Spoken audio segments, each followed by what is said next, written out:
జయ జనార్దన కృష్ణ రాధికాపతే నందనందన కృష్ణ రుక్మిణీపతే గరుడ వాహన కృష్ణ గోపికాపతే శరణు మోహన కృష్ణ ప్రభో సద్గతే. ఏదైనా ఈశ్వర ప్రసాదంగా అనుభవించడమే, నాది అని అనుభవించడం చేత కాదు. ఈ దేశంలో అన్నిటికన్నా గొప్పదేది అంటే ప్రసాదమే. ప్రసాదమును తిరస్కరించరు. ప్రసాదము అన్న మాటకంత లోపలికి పట్టుకెడితే పులిహార, ఈశ్వరుడికి చూపించి పట్టుకొస్తే ప్రసాదం. ప్రసాదము అంటే ఈశ్వరుడికి చెప్పి అనుభవించుట. ఈ బ్రతుకే ఈశ్వర ప్రసాదము. ప్రసాదము అన్న మాటకు అర్థం నివేదన చేత పవిత్రమవుట. ఏది నివేదించావో దానివల్ల ప్రసాదం అవుతుంటుంది నీకు. అది నువ్వు నివేదించకుండా బతికింది అహంకారం అవుతుంది. ఆ నివేదన సంస్కారం అవుతుంది. మీరు ఒక్కటి ఆలోచించండి, నేను ఇంతకన్నా తీవ్రంగా దీని గురించి చెప్పక్కర్లేదు. నివేదన బుద్ధితో బ్రతకడం అలవాటైపోయింది అనుకోండి, మీరు నివేదన చేయకుండా ఒకటి అనుభవించవలసి వచ్చింది అనుకోండి, ఏది అనుభవించాలి? ఈశ్వరుడు వద్దన్నది అది కాదు. నివేదన నోటి మాట కాదు.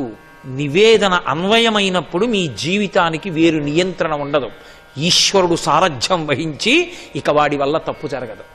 అదుపు తప్పి పొరపాటున జరిగింది అనుకోండి, ఏదో కోపం వచ్చేసింది కబుక్కుని, ఎవరినో ఏదో అన్నాడు, ఇప్పుడు వెళ్ళి క్షమార్పణ చెప్తాడు. ఈశ్వర, కోపంలో ఉద్రేకపడిపోయాను, నోటి వెంట అనరాని మాట అన్నాను, నన్ను మన్నించండి, ఇంకెప్పుడు నీ కోప్పడకుండా నన్ను కాపాడండి అని అడిగాడు.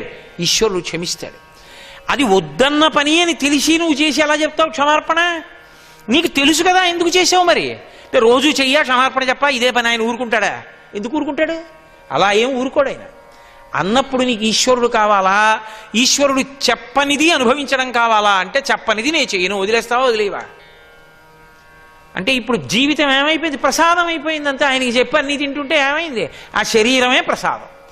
అప్పుడు కొడుకు ఏం చేస్తాడంటే దాన్ని, ఈశ్వర దీన్ని మీ యొక్క ఆరాధనలో ఉపయోగించాడు. బతికున్నంత కాలం ఇది ఏం చేసిందంటే అన్నీ అగ్నిహోత్రంలో వేసింది. అగ్ని ఆరాధన అన్న మాటకు అర్థం అది. లోపల అగ్ని ఉంది. అహం వైశ్వానరో భూత్వా ప్రాణినాం దేహమాశ్రిత ప్రాణాపాన సమాయుక్తం పచాంజన్నం చతుర్విధం. ఏది తిన్నా నేతి అన్నాన్ని 5 మాటలు స్వాహాకారంతో ముందు లోపలికి పుచ్చుకుంటారు, నవలకుండా మింగుతారు. అంటే ముందు యజ్ఞపురుషుడికి అర్పించారు, యజ్ఞం చేశారు. ఏది చేస్తున్నా ఆయనకి అర్పించడానికి మా నాన్నగారి శరీరాన్ని వాడారు. ఇప్పుడు ఇది పడిపోయింది. ఇప్పుడు ఇది ప్రసాదం, హవిస్సు. దీన్ని ఏం చేస్తాను? అగ్నిలోనే వేసేస్తాను అని కొడుకు ఏం చేస్తాడు? దాన్ని కూడా చిట్ట చివర ఈశ్వర శేషంగా అగ్నిహోత్రంలో వేస్తాడు. అలా వెయ్యడానికి యోగ్యత ఉండాలి కదా ఆ శరీరానికి. అది బతికున్నప్పుడు పొందడం, పూతన కావడం. అలా అన్వయం నివేదన నేర్చుకుని అహంకార మమకారములను నేను నాది వాడు వాడిదిగా మార్చడం అలవాటు చేసుకో. త్రికరణములను పునీతము చేసుకో. అది సాధన, అది ఉపాసన. ఆయనకి దగ్గరగా కూర్చుండుట. ఇది పూతనా సంహారమునందున్న వేదాంత రహస్యం.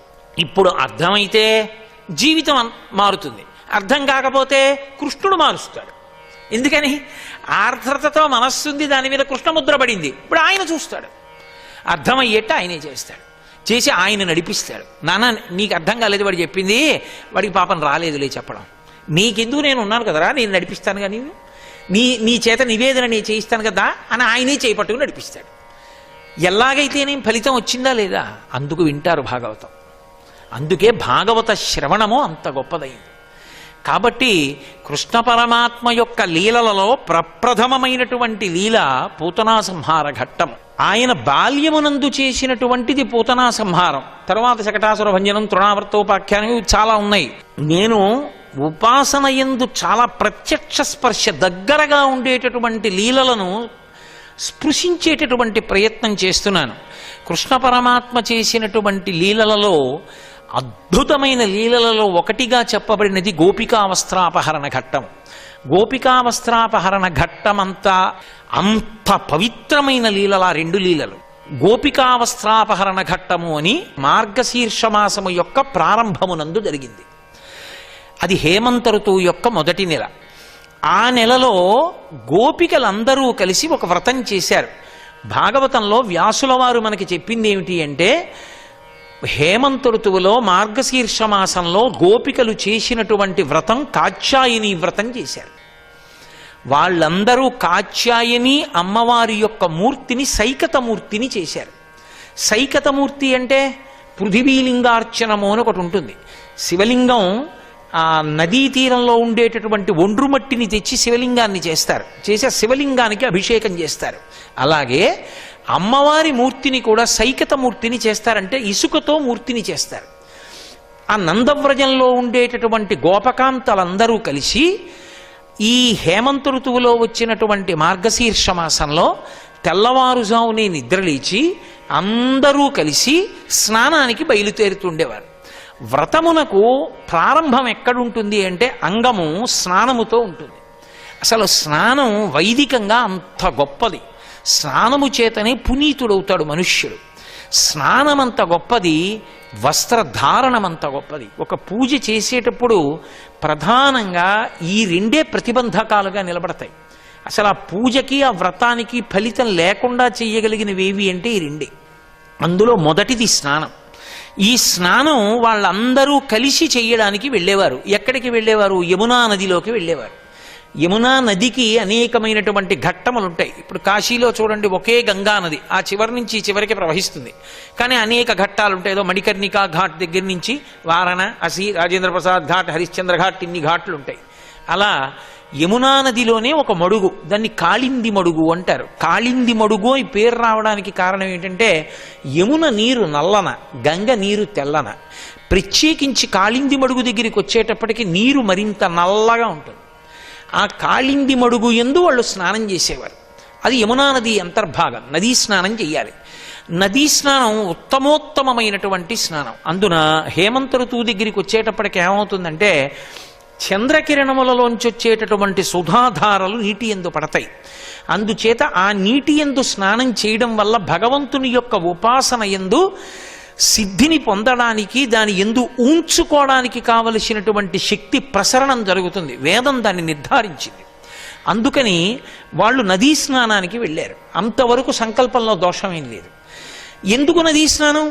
కాత్యాయని వ్రతం చేయడానికి. వ్రతము ఎవరు చేస్తున్నారు?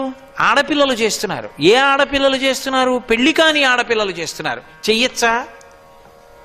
చెయ్యాలి. ఆడపిల్లల జీవితంలో నోములు వ్రతాలు అని రెండు ఉంటాయి. ఈ నోములు వ్రతాలు రెండుగా ఉంటాయి.